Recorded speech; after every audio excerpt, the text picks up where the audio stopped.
And before you hit record, oh, there you Oh, yeah. But happy, what's today's Wednesday? Happy Wednesday, everybody. Just want to jump on here. For those who are new to the group or new to the Zoom calls or the Discord, we do 2 calls every month. One is going to be our monthly call that happens on the first Wednesday of the month, and then the other one is going to be our comp session call, which is this call right here that happens on the third Wednesday of the month. Try to keep everything on the Wednesday so everybody kind of remembers and stay on schedule. I used to do it sporadically, but it got all jumbled. Everybody can't attend certain things, so try to keep them every Wednesday around 6 o'clock Eastern Standard Time. If you're not able to make one of those calls, I highly encourage it. But because I already know people don't like to look back at the calls once I save them to the drive. But if you're not able to make the calls, I always try to record the calls so you can have the opportunity to look back at it if you were to miss anything. Um, but other than that, this call, the comp session calls are pretty much, we go through how to comp properties, right? This is a skill set that you need to know how to do and make it, brain muscle memory. So when you're looking at properties, you can determine what the values are, what you can sell them for. And that's essentially what it is. We're not going to get into making offers. We're really not going to get into the repairs and things like that. But we're going to get into identifying a system and remembering going through the filters and criteria that you need to set for these particular properties when you're looking to determine the value, either the after repair value or the current as is value. If there's no comps or ARVs or whatever the case may be, that's what this is about. And this is very important because we need to understand this to make offers, right? This is one of the key pieces in making offers. You have to understand what this property can sell for in order to make an offer. And then on the other part of that, you have to understand what the repair costs are. So we're going to go ahead and jump into it. So what I like to do usually, I'll take usually one of a property that I have as an example, or I would rather prefer if you guys have a property that you are looking into that you want to use as an example, just go ahead and comment it in the chat so I can look at it. And we can go through it. I'm not going to take all day with this. It's going to take probably about 40 minutes or so like that. I'm going to account to that. Um, so we can go through as many as we can within that given time. And remember, the point is, this is not to, for us to do the work for you, right? It's for you to get the help that you need so you can go through the systems. So Rogelio put one in here right now, 100 Emerald Avenue. So to get started, what I like to do, this is how I do it. Everybody does comps their own personal way or however they see fit. Some people do comps based off of um, one software or one system or one thing. I like to utilize multiple. I use at least 3 different resources to do my comps. The first one being PropStream. Um, you can use PropStream, you can use Batch Leads, whatever, REI Pro, whatever one of those systems and softwares that allow you to analyze, comps and things like that. You can use that. But I like to use PropStream. I like to use Zillow. Obviously, it's free. I haven't really dabbled into Realtor and Redfin and all that, but those are okay as well. And the reason why I haven't dabbled into those because I don't like to spend a lot of time on comps, right? So if I'm doing 5 or 6 different sources, that's going to take up a lot of my time. So I like them stick to at least 2 to 3 to figure out what properties of value that.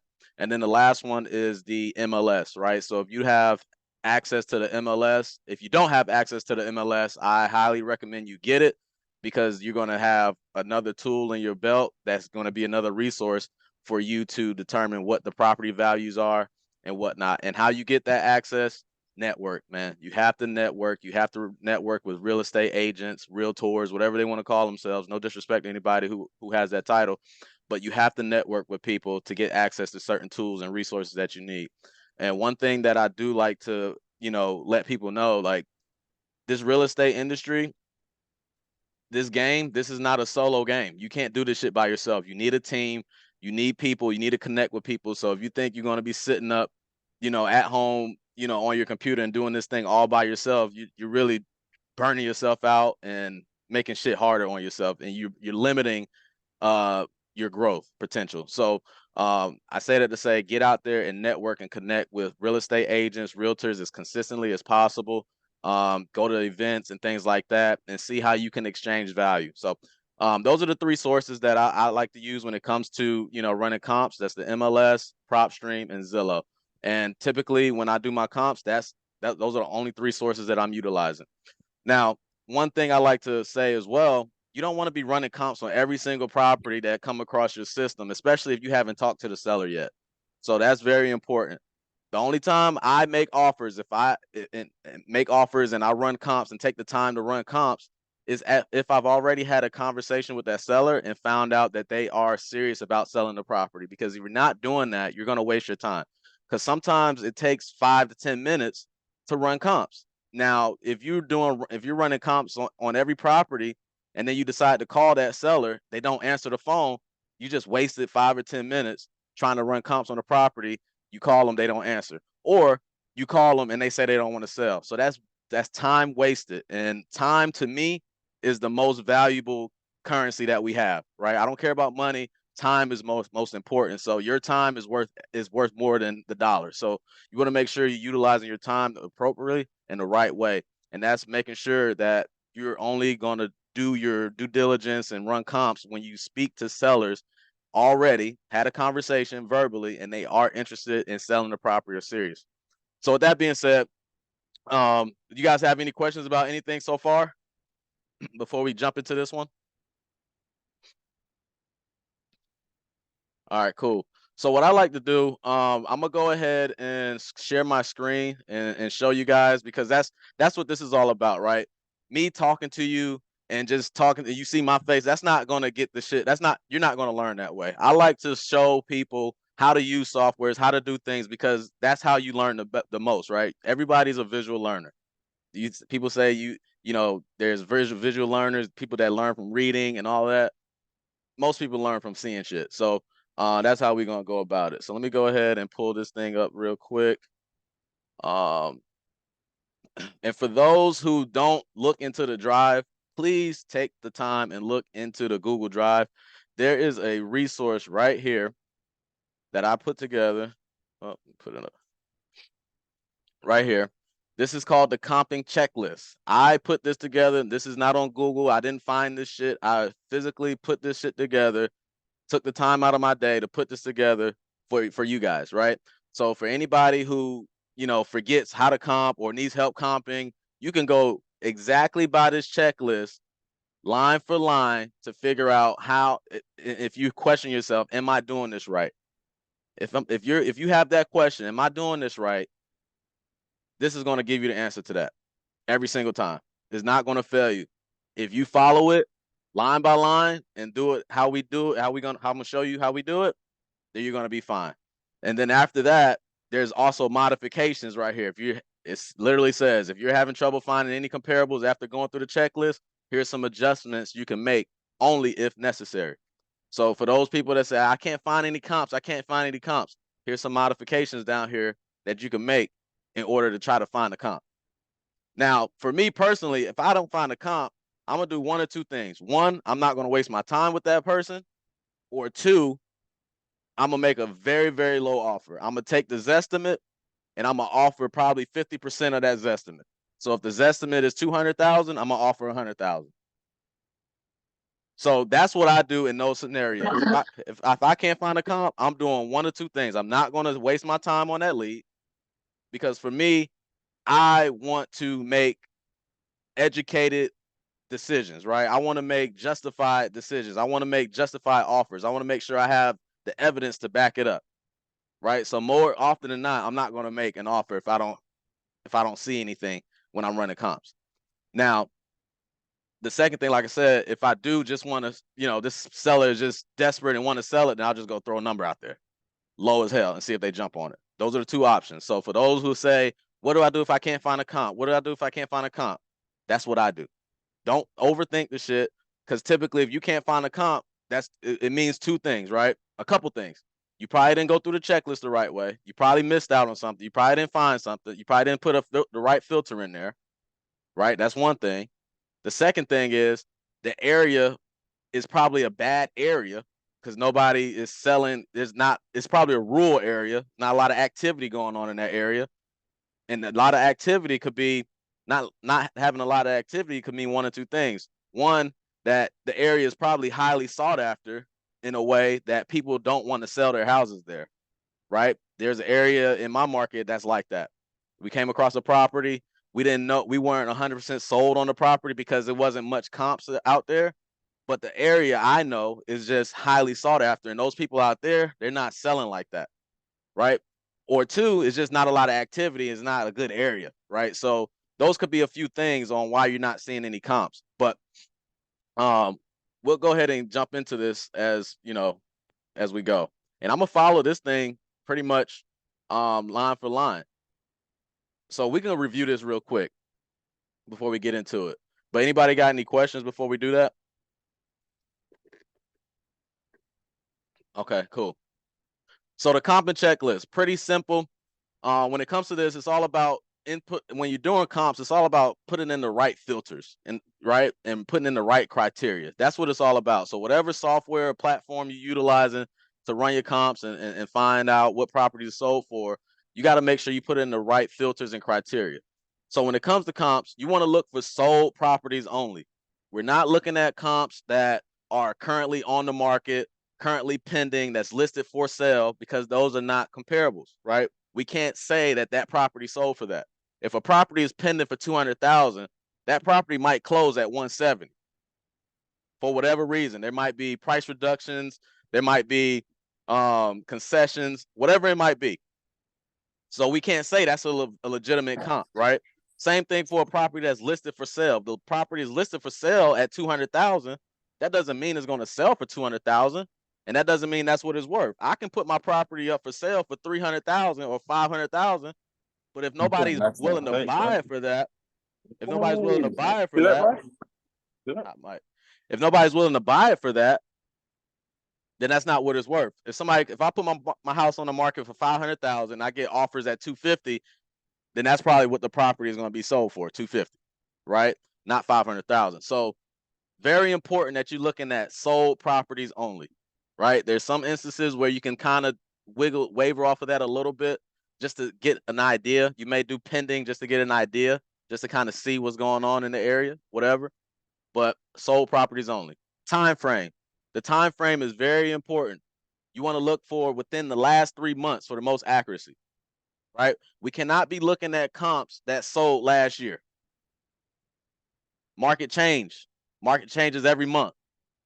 Values of properties go up and down in certain areas every month, every day actually, right? So for the most accuracy, you want to look at properties that sold in the last 3 months. Okay, now there's some modifications to that, right? If you go down here, you can extend the time frame, right? So all these things have certain modifications that goes with it, right? But last 3 months. Then I stretch it out to the last 6 months. Last 6 months, that's probably going to be the furthest back I go to see if I can find any comparables in a specific area. Now we got the radius, right? You want to be looking at properties that sold in the same neighborhood, ideally, right? Or no more than a half a mile away from that subject property. They also say here, avoid crossing main roads or highways. That's market specific. I don't really see too much, difference in that with the comps, really, depending on the areas, obviously. So you have to kind of figure out your market when it comes to that part of it. But ideally, you want to be looking at the same. You want to be looking at the same same neighborhood or no more than a half a mile away from your subject property for the best accuracy. Now, here's a modification to that, right? You can push it up to a mile. That's probably the furthest I'll go. Next, bedrooms and bathrooms, right? You want to look for properties that have the exact same bedrooms and bathrooms or less, right? It says here, do not compare a 2-1, a 2-bed, 1-bath, to a 3-2, a 3-bed, 2-bath, right? Because obviously the 2-1, the 3-2 is going to be more than the 2-1, right? So if anything, you want to compare down, right? If I have my subject property is a 4-bed, 2-bath, I want to be comparing that down to probably like a 3-2 if I'm not seeing any 4-bed, 2 baths in the market or in the area. I don't want to be comparing it to a 5.3 or whatever the case may be, unless I have to, because the square footage, once it gets up there, the square footage gets a little bit different, right? But if I don't have any properties that's, if I'm looking at my 3.2 and I don't see any 3.2s and all I'm seeing is 4.2s or whatever the case may be, I'm probably going to add 15. Well, from the comps, I'm probably going to subtract 15,000 for each additional bedroom or each additional bathroom that those properties have. So if my property is a 3.2 and I'm looking at a 4.2, and that 4.2 sold for 315, I'm going to go ahead and say that my property will probably sell for 300. I'm going to just subtract 15,000 off from that additional bedroom. That's how I'm going to look at it. But that's worst case scenario. Does that make any sense? You guys get that? Okay.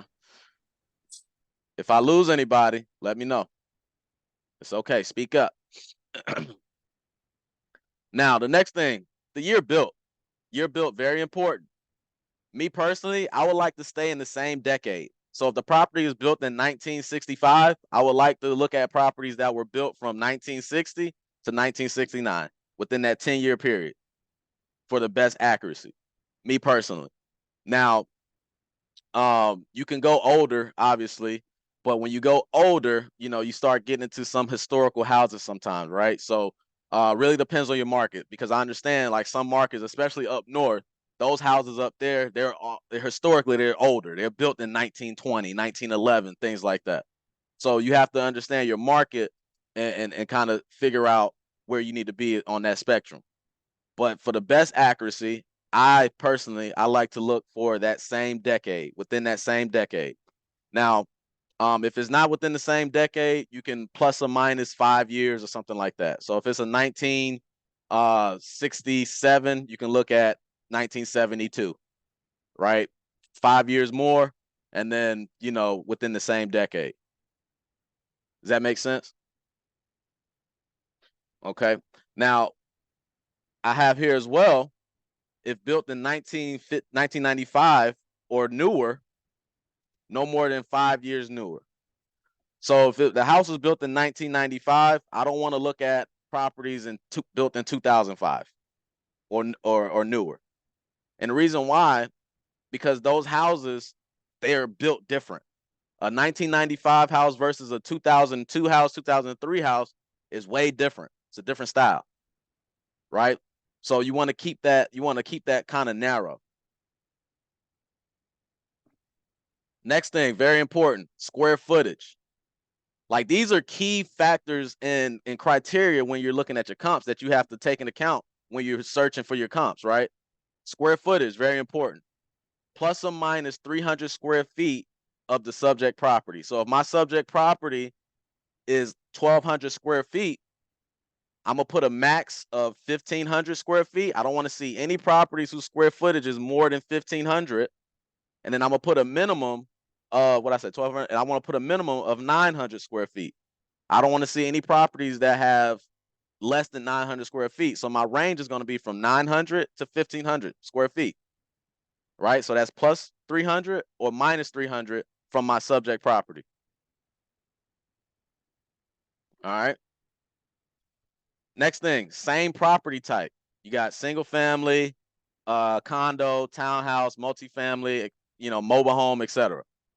You want to make sure you're comparing the same property type. You can't be comparing a single family property with a condo, or a condo with a townhouse, or a mobile home with a condo, right? You want to make sure you're comparing apples to apples when it comes to that. That's pretty simple there. Same property style, right? You got your ranch style house, you got your split level house, you got your 2-story house, you got a 3-story house sometimes, you got, things like that. So you want to compare the same type, right? I can't really compare a ranch with a 2-story house. And to be honest, those two houses are probably going to be built in different years anyways, right? A ranch style house is probably going to be a little bit older than a 2-story house, right? So that's probably not even going to make sense. So if it start, once you put in the dates, right, the year that it was built, you shouldn't even be seeing any variance like that. But I understand some properties are weird, right? Some areas are weird. So you might see some variance like that. Question. Yep. What you got? So I'm looking at this little list: property styles, ranch, split level, and 2-story. Mm-hmm. What's the difference between all these three? Like, So, especially split level and 2-story. all right. So let me show you a split level real quick. 762. This is a split level, right? You see how it's split right here? It kind of has like a ranch style right here, but it's split, Okay. right? That's a split level. A 2-story, and this is a ranch right here. That's a split level. This is a ranch style. If it's come up. This is a ranch style. Well, this is a duplex, but it's a ranch style duplex, right? It's just one level. Okay. And then a 2-story is essentially, let me see if I can find one real quick. Something like this, or like this right here. Okay, I got you. Well, that's a townhouse, look like it, but this right here. That's a 2-story. Okay, got you. Yep. Is that it? Yep. All right, cool. So you want to make sure you're comparing apples to apples. You want to be comparing different things there, right? Next thing, garages and carports. That's important as well, right? You want to make sure you're comparing properties that have either the same garage or carport.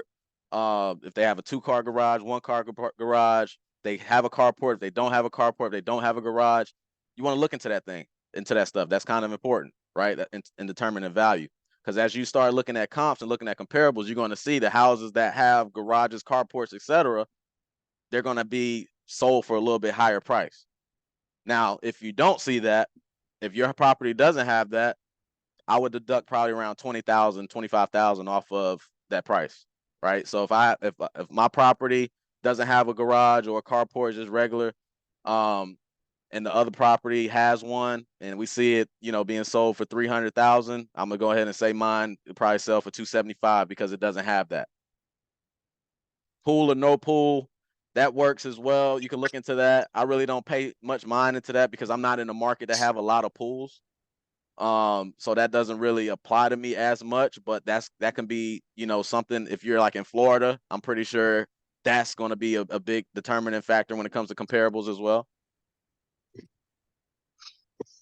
Hot mic. And then, like I said in the beginning, use multiple sources, right? And then there go the modifications. And we went, over the modifications as we went through this thing. So this is the checklist. These are all the things you need to do. Once you put all these things in, right, all these filters, all these criteria, then you're going to be able to see what properties show up that fit that criteria, that match your specific property. Any questions about this? Any of it? All right, cool. So now what we're going to do, we're going to grab this property right here, Rogelio's property. And I'm just show you guys how I go through my process, right? So first thing I'm going to do, I'm going to grab my property address. Granted, we already spoke to the seller. The seller is serious about selling. They want an offer, etc. Right? We already unqualified them.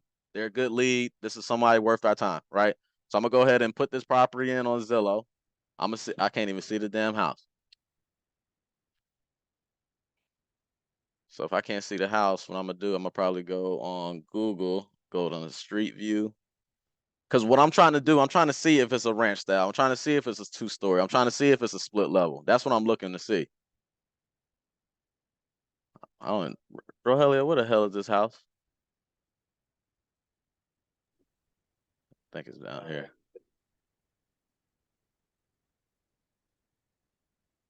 Might be here, huh? It's basically on a corner lot. Yeah, so it's a big house, like 2,700 square feet. Oh, I see. I know it is. It's over here. It's like over here, right? Right. Yeah. Yeah. Is it basically. Is it a ranch? Behind.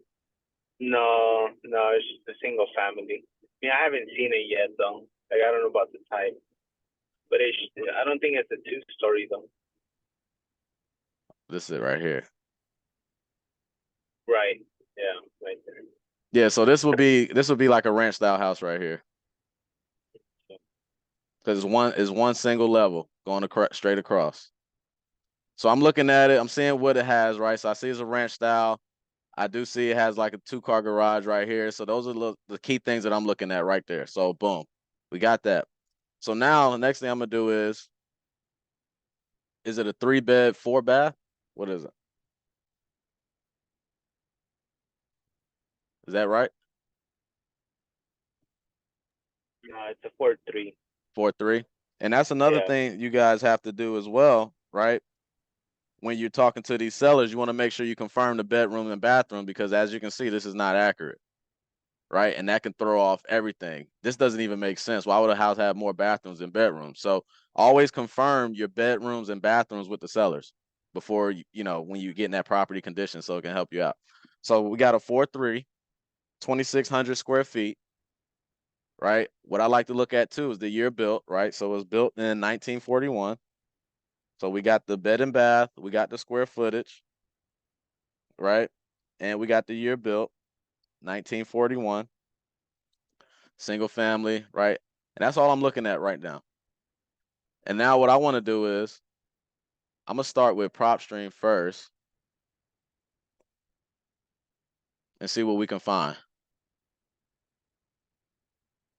Now, being that I'm not in his market, I don't have access to the MLS, so I can't use the MLS to find it out. So I have to use PropStream and Zillow to determine what's going on. And sometimes you just have to use what you got, right? Don't use it as an excuse. Just use what you got and try to make it work. So I'm looking here. PropStream automatically sets a date range for a year. So I would automatically adjust this, right, to 3 months if I can. So 3 months was in what, March? And as we can see, only one sold. This one sold for $450, about a half a mile away. They already adjust the square footage and everything. That one sold for $450. They said it's a 3-3, similar square footage. So we're gonna look at this house and see what this one looks like. As you can see, there's not much activity going on PropStream that I can see. Let's see what this house looks like here. So it looks like this was a pretty big lot, but it has like the similar type house right here, ranch style or whatever. And that one sold for $450. I like to look at the description.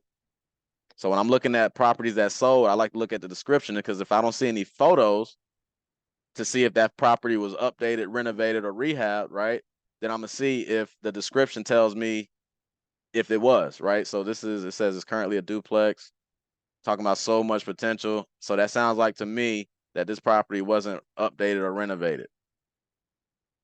It's probably as is condition, right? Nothing crazy.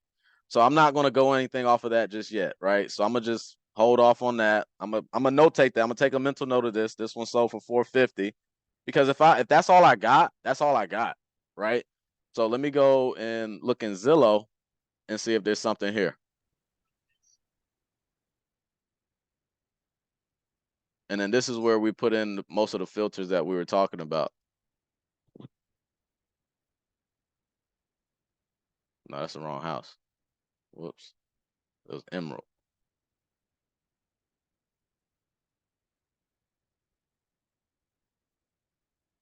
So where was this? Right here. So it's in this general area right here, right?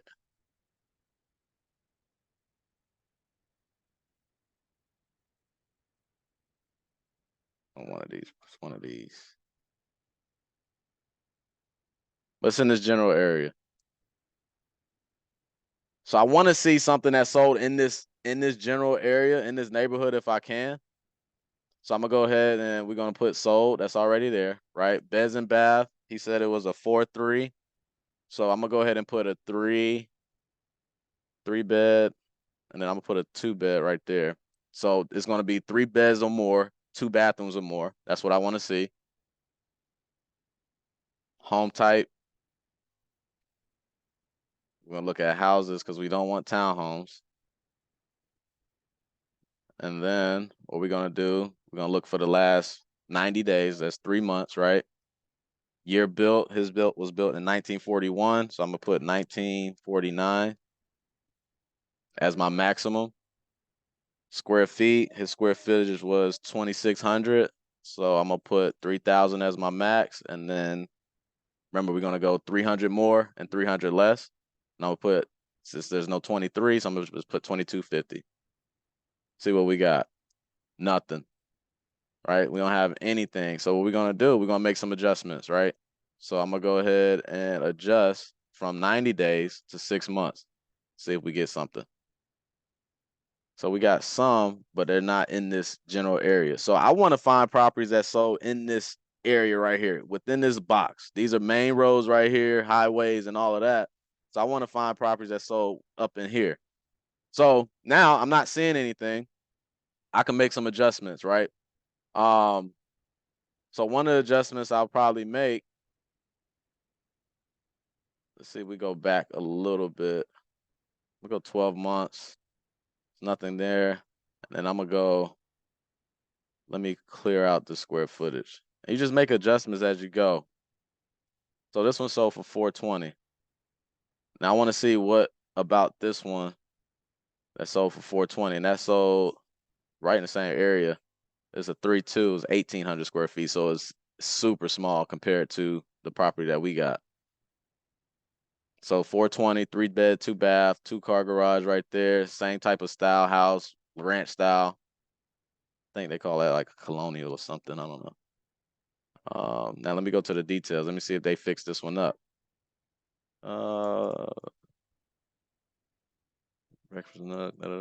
Updated dual pane window. All they did was the window. So this is like as is condition. It's built 5 years younger, 5 years older. So it's comparable to me. So I'm looking at this and I'm like, okay, I don't see anything else that sold, right?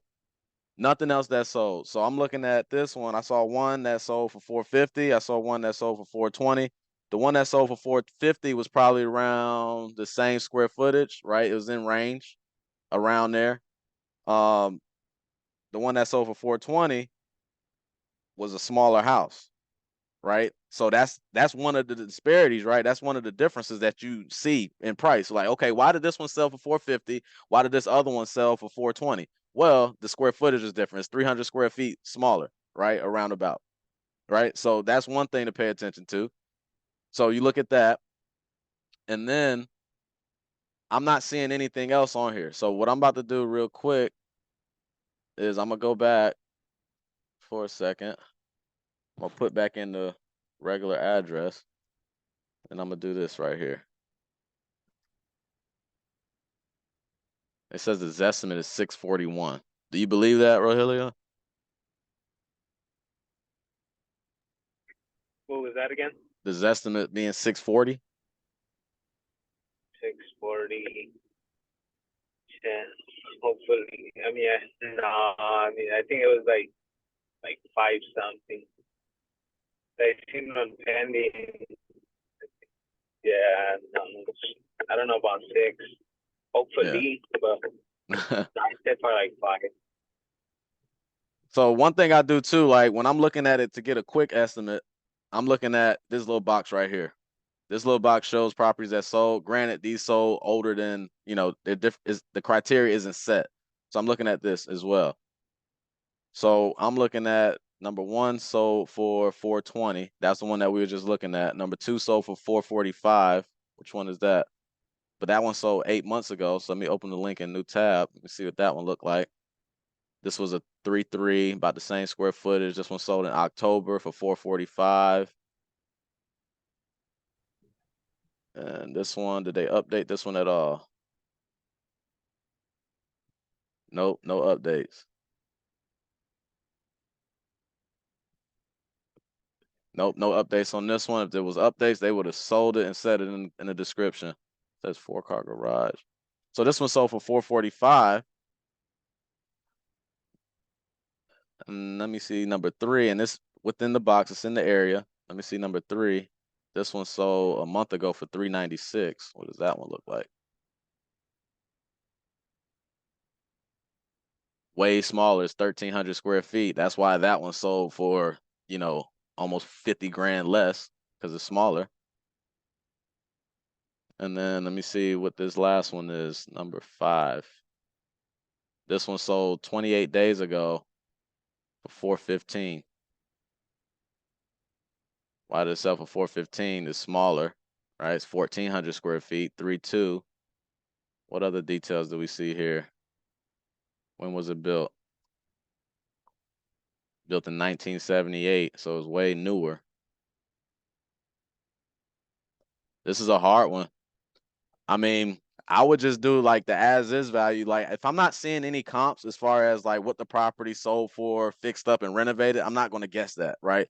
So I'm just going to do the numbers based off of as-is value. So I would say the as-is value is anywhere between is probably around 450 is the as-is value in that property. Right? So it's like if you put this property on the market, it will probably sell for 450 roundabout. That's probably how I would look at it. It's hard to determine it because there's not much activity going on to really base it off. Not similar properties there. Like this one sold for 445 in October last year. It's about 10, 15 years newer. I mean, you can probably say yours is probably going to sell around that as is value. I think the as is value is probably going to be around that 445. But if you want to update it, renovate it, I don't know what it can sell for because I'm not seeing that.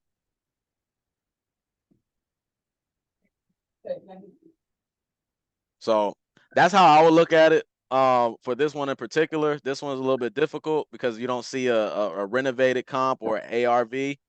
But I would just look at it and be like, okay, fair condition, livable condition, no updates, no renovations. It probably sell for 445. I don't know what it will sell for updated and renovated, like rehab. I have no idea. But what I can do, I can probably go and see what people are selling properties for in this area. See something. I think this is it right here. Somebody got a hot mic.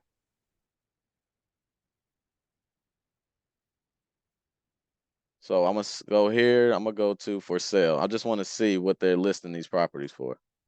Shit.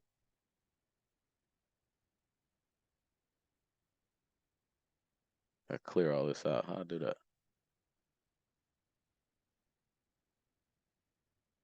Reset.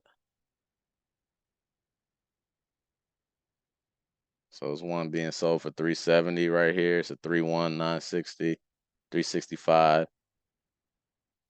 And these ones, they're smaller. So yeah, I mean, I would say Rogelio, you're probably looking at as is value, like 445, 450, something like that. I can't really determine what a rehab would be on this one. Rehab comp would be on that one. Right. Yeah, there's just not many. I mean, there's only like those comps that I was looking at too. Yeah, they're in as is condition. So And that's how yeah. sometimes you can get fucked, right? Somebody went off this estimate, you might get screwed on that. But who knows? Maybe that is the value once it's fixed up and renovated. I just don't know that. Me personally, I'm not gonna, you know, assume that. I have to see something. I have to see at Right. least one property being sold for around there before I say, okay, that's gonna be the ARV. But Right. it Yeah. could be, you know what I'm saying? Granted, we've seen properties that sold for 450 in as is condition. So I mean, you put the money into it, you put 100 grand into it, it might be able to sell for 640, 650. But me personally, I'm not going to assume it. I have to see it first before I make a decision on it. How much they asking? Right. That one, what was it, like 430? They want 430. Yeah, 430. The Facebook ad lead. You got buyers that buy in that area interested? Oh no, not yet. No. So I'm basically gonna hit up one of my buyers that I sold my last deal to. And hit him up and basically tell him like, hey, I have this one. And we'll just bump up the price and see how he reacts, and then just let him know like, hey, where do you think you need to be at for you to be interested? If he says it's high, I mean, it's kind of reverse it. Yeah, that's how you play that, man. You know what the hell you're doing, dude. But is that what you were seeing though, like 450 around there? Which as is, yeah, as is. Yeah, I mean, I seen one. I think it was listed at like 700, but that one's listed like it's not valid until it sells. Right. Yeah, like that one. So that's how like hopefully at least 600, but there's no true comp supporting it though. At the end of the day, Fair. Yeah. Yeah. yeah. All right. Cool. Well, at least Alright, we're on the same yep. page on that one. Like, All right. What's the next one? Do this last one here. Anybody got any questions about that? Like sometimes this shit is hard. You know what I'm saying? Like sometimes it's difficult to see it, but you don't want to spend too much time, you know, racking your brain about what it is and what it, what it's not, so you see what you see and let the data tell you what it is. If there's no data to prove it, then you kind of, like he said he's going to do, he's going to reach out his buyer and see what his buyer says they're going to offer on it. You know what I'm saying? And kind of reverse engineer it from there. But, that's pretty much how you do it. You don't waste too much time or spend too much time trying to, rack your brain about, oh, how much this property is or what it can sell for, especially if it's kind of difficult like that. You know what I mean? Like I would have done the same exact thing. I would have looked at it just like what we did. Okay, I seen these ones sold for as is. This is why this one sold for more. Okay, mine can probably sell for this as is. I'm gonna assume it sells for this as is. I don't know what a ARV is on this property. I don't know what it's gonna sell for renovated. So what I'm gonna do is I'm gonna reach out to my buyer and see what he offers, or see what she offers, and go from there. Or I can take that Zestimate, that 640, and offer half of that. You know what I mean? And it might be a deal. Who knows? That's if they accept the offer, obviously, but I'm pretty sure they probably won't. Not in California with those prices that high.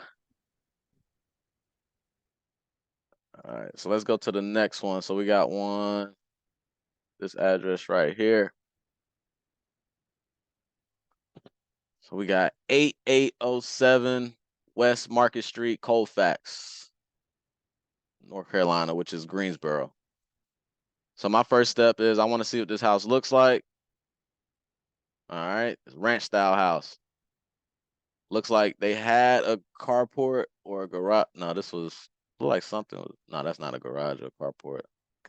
Probably, maybe not. I don't know. Anyway, ranch style house, brick all the way around. So I see that. So now let's go ahead and take a look at it. And look at the details on this one. Go to prop stream. I'm gonna go there first.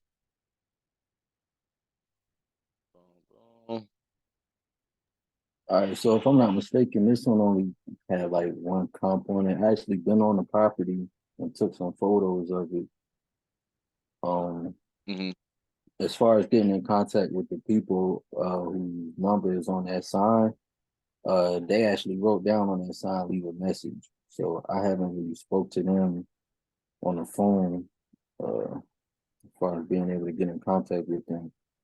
But I did look it up on PropStream and I only saw this one comp that we're looking at here. Right here.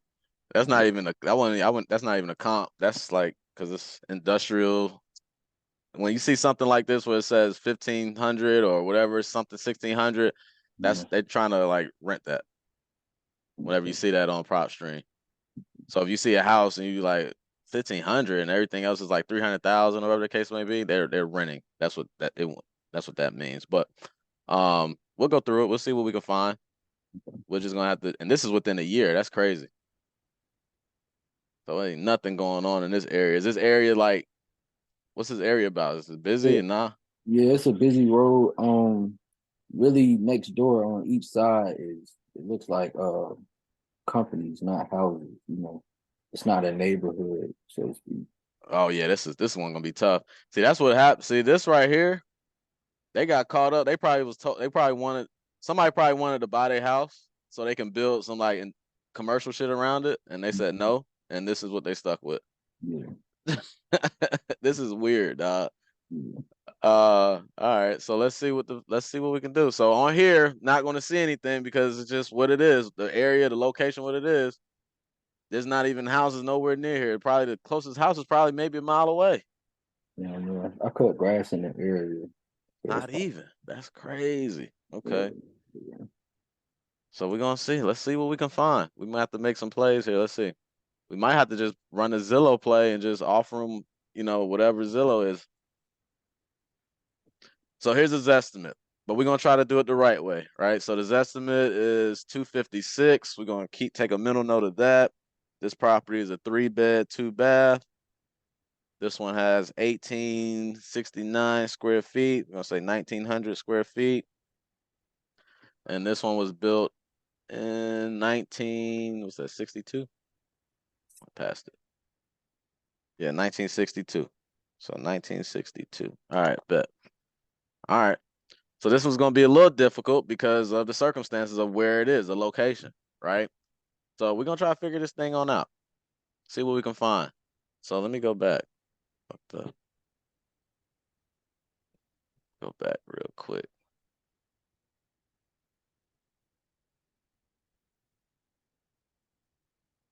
This thing moving stupid slow. So I'm going to go to my little box down here, the little cheat box, see what they talking about. So it's going to pull up all these houses that sold near it. So this one sold 3 months ago. Why is this showing up like that? All right, this one sold 3 months ago. It's a 3-2. Let's take a look at this one. Ranch style. See the 3-bed, 2-bath. Don't know what the square footage is. When was this built? 1959. Ours is built in 1962. Okay. So that one sold for 235. Did they do any rehab on this? Let me see. Brick ranch. It's on a bigger lot. 3-bed, 2-bath. Doesn't seem like it had any updates because they probably would have mentioned it.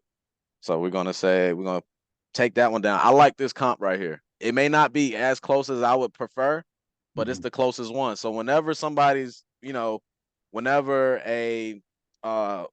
whenever the lenders are looking to see what the comparables are, whenever appraiser is looking at the comparables, that's what they're gonna see. They're gonna see this kind of stuff. They're not gonna, that's exactly what they're looking at. They're not gonna be, because there's nothing else around there, so they have to use what pulls up, right? So even if it's a little bit further out than what we would prefer, this is what they're gonna see.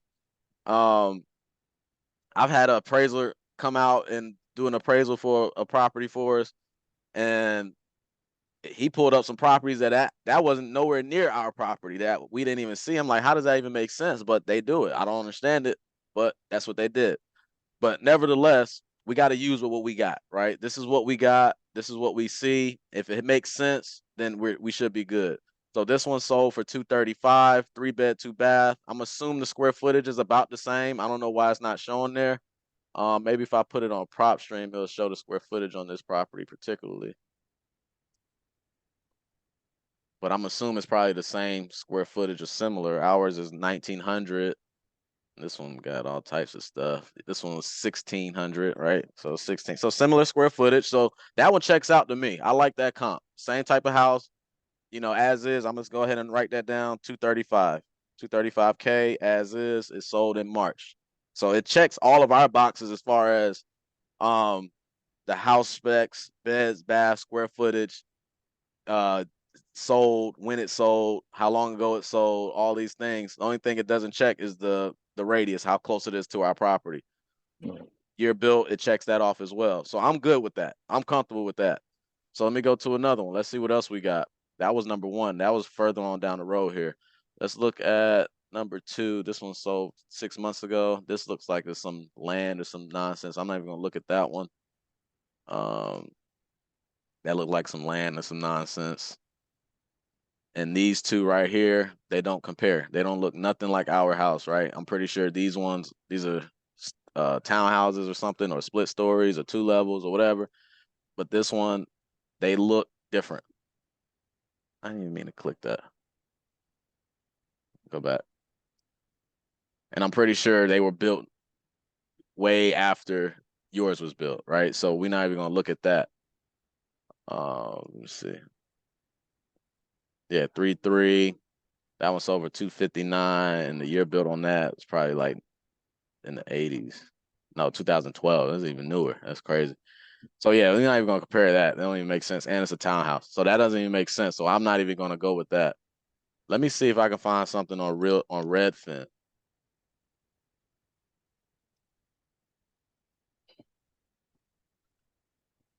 I don't even know why that house is on there. Let's see. So sometimes you got to use multiple sources, whatever you can use. Let's see. That's not even the right damn house. This one here.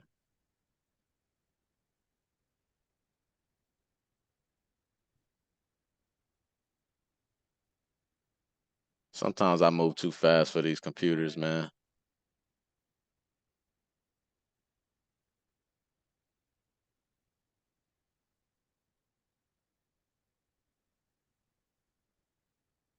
Let me close this out. Close that out. All right, here we go. So even the Zestimate is saying 235. That, I mean, the other one was 258. But the Zestimate saying 258. The other one was 235. Sold for 235 and as is. So it's saying, you know, this probably be worth around 258. I'm kind of thinking that. Because this one was, we said this one was how many square feet? It was a little bit smaller. So that kind of makes sense. And sometimes on Redfin they have the comps down, some comps down here, and they'll let you know what's the details on this. It says this one larger lot, 31 years newer. This one larger lot, 4 years older. 280. Larger lot, 3 years older. This is the one that we looked at. Do they have pictures on here? Oh, they do. Yep, this one's as is. So no updates on this. And that's sold for 235. This one right here, larger lot, 9 years newer. See what the pictures look like. It's fair condition right here. This might be one of those areas they don't do rehabs out there like that. Or you don't have to really, you know? So it's fair condition. So for 210, but it's a smaller property. This one is 1,300 square feet. Ours is 1,900 square feet. So I can see why it's sold for that. So question. Yep. Going back to your comps checklist, Mm-hmm. when you were talking about the square footage, you're not going how much more below? 300 is typically where you want to be. 300 less or 300 more. Okay. Yeah, so ours is 1,900 square feet. We want to go down to as low as 1,600 and as high as 22. Okay. But you know that varies, right? So I mean, if you have if you work with what you got, right? So if you have some that might be a little bit more or might be a little bit less that show up, then you just have to utilize that. You know, Right. But it's not going to always be perfect. Right. So that's one thing I want you guys to understand too. Don't overthink it to where you feel like it has to be perfect or spot on, because that's never going to be the case, right? Sometimes you have to just, all right, well, it's close enough, right? Now, if it's a huge disparity where, you know, our property is 1,900 and we're looking at one that's 1,000 square feet, then, you know, obviously it's going to be a huge disparity in price there. Or our property is 1,900 square feet and we're looking at one that's 2,600, it's going to be a huge disparity there because those houses are completely different sizes. So, you know, you want to make sure that it's somewhat close in the ballpark, even if it's a little bit higher, you know, more or less, it's okay. Or if a little bit lower, more or less, that's fine too. But as long as it's not super big in range, you know what I mean? Yeah, I knew this one was gonna be a weird one just because of where it's at. Yeah, the location is definitely the problem. I'm gonna say this right here, this 235 might be your best comp. Okay. That might be your best comp. It shows as is, 3 years older, like no updates, no renovations, whatever. And it's safer for me personally. Like everybody does their thing their own way, like I said. For me, it's safer because it's saying on here that the estimate is 256, which may be the case. It might sell for that, right? But I don't know if they're accounting for it to be fixed up. I don't know if they're accounting for it to be as is. I don't know what they're accounting for. But if I'm seeing this similar type property, 3-bed, 2-bath, 1,600 square feet, it's a little bit smaller, right? By 300, but that meets our check. That checks our boxes. I'm gonna be safer. I'm gonna go ahead and do my numbers based off of this ARV right here, this comp. I'm gonna say my property, if it's in similar condition to this, granted it's not fucked up or jacked up on the inside or gutted out or whatever. If it's fair condition, livable, that's what I like to call livable, fair condition. It's not updated, but somebody can live in it. You can put a tenant in it, all that stuff. If it's fair, livable condition, I'm gonna go ahead and say this is my property can probably sell for $235 at the minimum, because my property is 300 square feet more than this one. So as is, I already know I might be able to sell it for this 250, but the only thing that's getting me away from that 250 is where it's at. Yeah. You know what I'm saying? So if I'm looking at apples to apples and what sold for what, I'm way confident on that 235 for a fact. So I'm gonna say, okay, I'm gonna do my numbers off of that. I'm gonna take the 235, whatever the case may be. I'm gonna find out. I'm gonna look at the condition of the property. If my property needs to be updated, if it's fucked up, if it's not looking like this, then I'm gonna go ahead and account for some basic generic repairs, right? Paint, stuff like that, or whatever the case may be. You don't have to go all out for this type of style house. But even at that, the way I would probably offer on this, I'll do 235. I would probably do times probably like 70%. Yeah, I'll probably offer like 160 on this, something like that, 150, 160, and see what happens. Okay. That's probably what I would do. I wouldn't even factor any repairs or anything like that, because I don't know what properties fixed up sell for, so I can't even factor in repairs. But I will make sure I make an offer low enough where there's enough equity for whoever's buying it can do whatever they want. If they want to rent it out, they can rent it out. If they want to, flip it, they got some room in there to put money into it and flip it, whatever the case may be. Or, you can get into that novation stuff and all that other stuff as well when you do that. So different exit strategies, when it comes to that. But that's what I would do. I would 250, 235, probably I'll probably offer probably like 150 on that. Okay. And just go on about my day. It makes sense. Yep.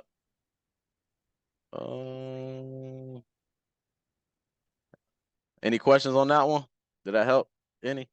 Yeah, that helped. Appreciate it, man. For sure, for sure. All right, I'm gonna do this last one. I gotta get up out of here. This is Murmur GG. Murmur GG. Let's look at this Ohio one real quick. Ohio should be pretty straight. Let me look at this. Ohio's weird though, because the houses are different. Wow, you sending me some on market? Oh, it's for sale by owner. Okay. It's a duplex. Historic Little Italy. Hate doing these ones. They cut the price by 20,000 already, so they already knew it was high. They put this up for 250 early. So let me see what we got.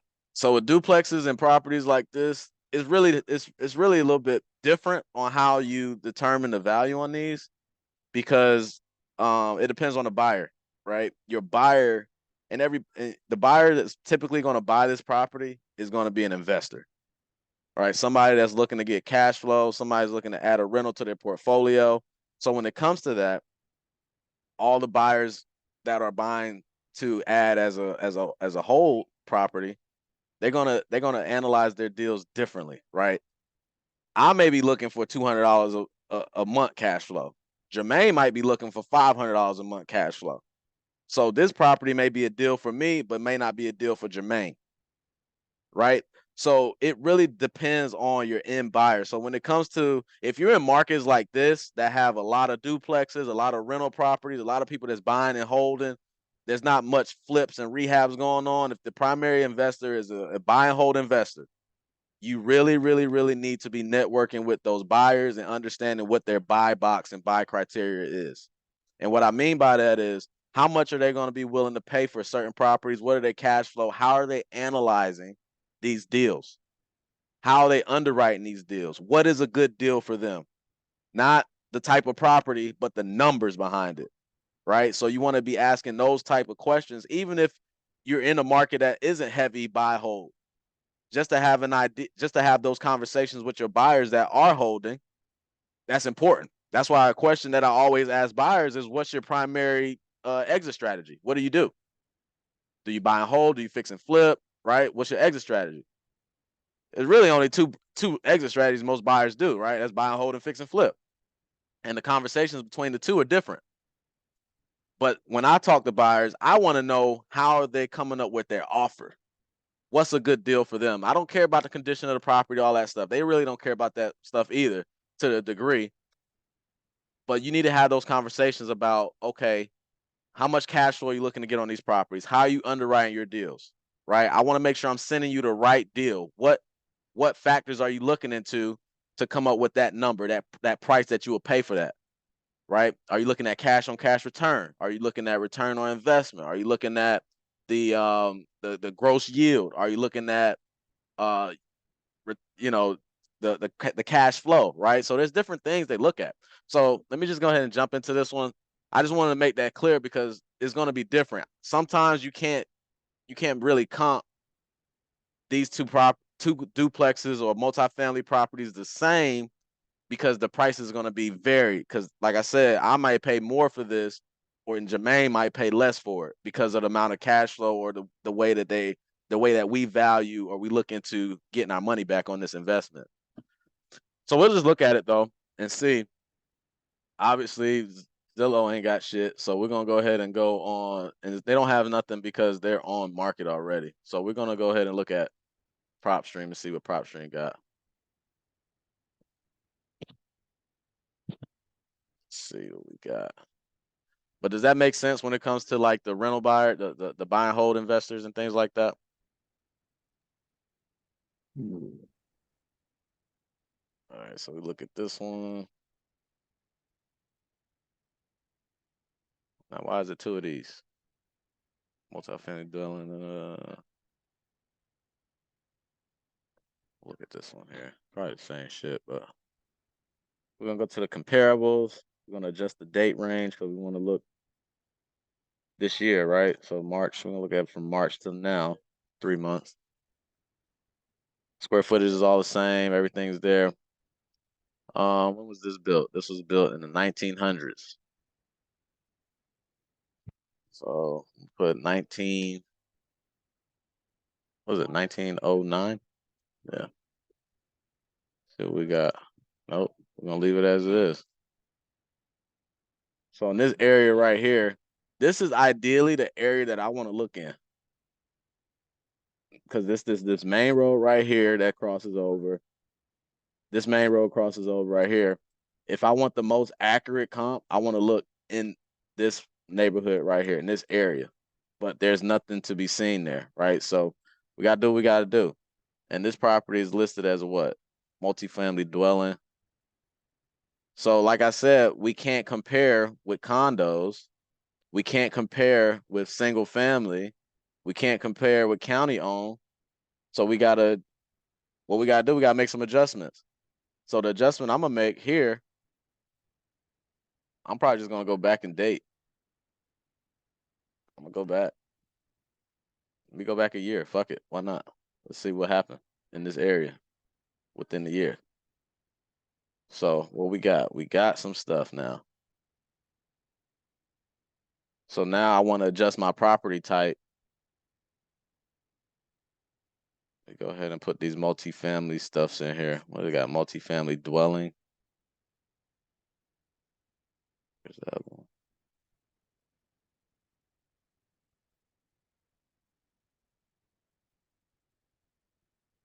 Multifamily. I'm typing in. There we go.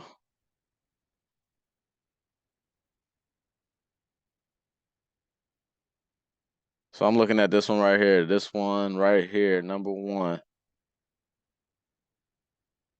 See, it says sold, but it didn't sell. That's what they had this one up for rent for.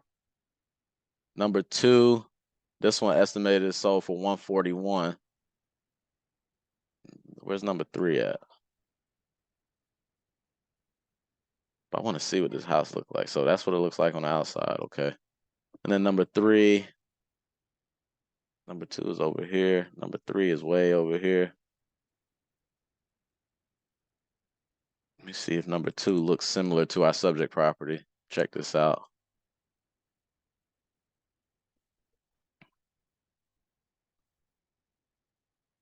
Kinda. 2-story, right? It's up there. So that works. And then now this one right here sold for $544,000, it says, and this one sold for $141. I don't understand that. Right down down the road. Let me see.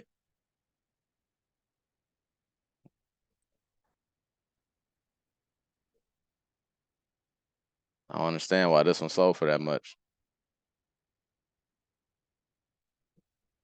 Yeah, that threw me off there. Well, it's probably because of this bedrooms and bathrooms. It's not a duplex. Hold on. Oh, it's 2 of them.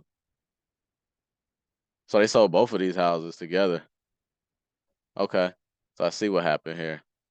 So together, so 544 divided by 2. Like 272.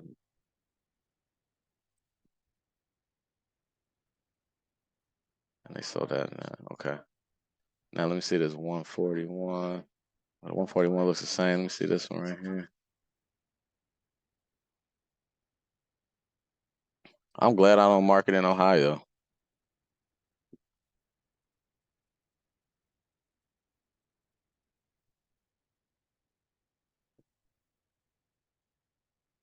Sometimes look at this price history too. So they've been trying to rent this thing for over a year. 1,600. I want to see if they bought what they paid for it. Let me see.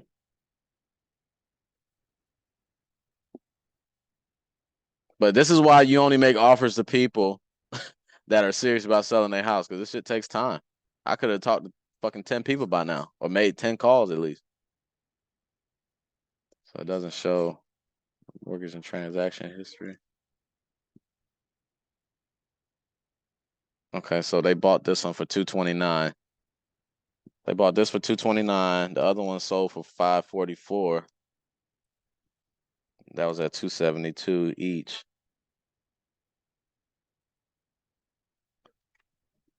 So you see the price disparity here. So it's just like all over the place when it comes to that. So to be honest, 230. When did they price cut this? 2 weeks ago, 3 weeks ago. Yeah, this one's gonna be tough. I don't even know, to be honest with you. I would just suggest and recommend you talk to local buyers in that market, other wholesalers as well in that market, in the Cleveland, Ohio market, and kind of see what this will be worth. Obviously, 230 is kind of spot on with what other people were paying. So if this one is a for sale by owner, I mean, in order for you to make money, you got to get it lower than this. You know what I'm saying? I would probably, me personally, I would look at this one that went for 140. I'll be probably offering around that. Me personally. Not to say that it's right or wrong or whatever. I just don't operate with multifamily, and with multifamily, everybody has a different buy criteria as far as how they're buying it. Let's see. But if you would like, I can connect you with somebody in Ohio. Just shoot me a DM, a private message, whatever you want to call it. I can connect you with somebody in that market in Cleveland, and they'll be able to help you out. I know a few people actually out there that do deals out there. I got a question.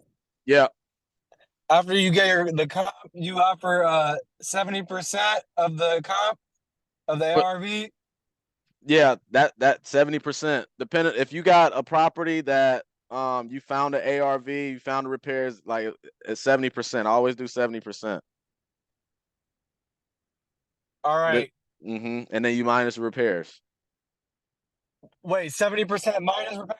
I thought Yeah. that was included in the repairs, the 70% already.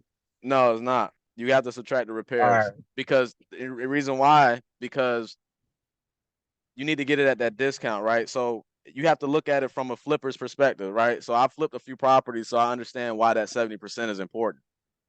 So if you're just taking out 70%, there's no you basically That's the profit.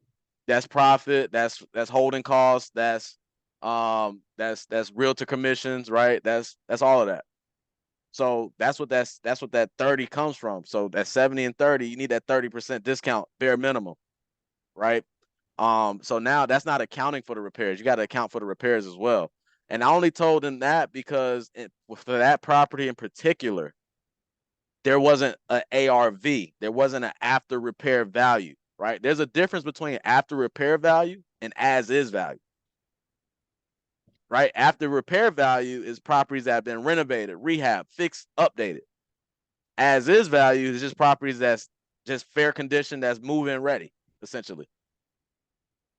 Right. Right. And for his property, in his example, I think I'm done with this one. In his property, in his example, it was different because we couldn't find an ARV for that particular property.